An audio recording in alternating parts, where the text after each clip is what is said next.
క్షణమైన మరువని వీడని నా క్షేమ శిఖరము క్షమించి నాకు అందించెను ఈ రక్షణానందము.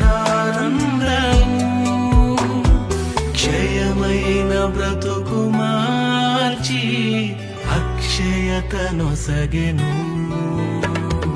గతిలేని నన్ను వెదకిన అధికాక్షణీయుడాయనే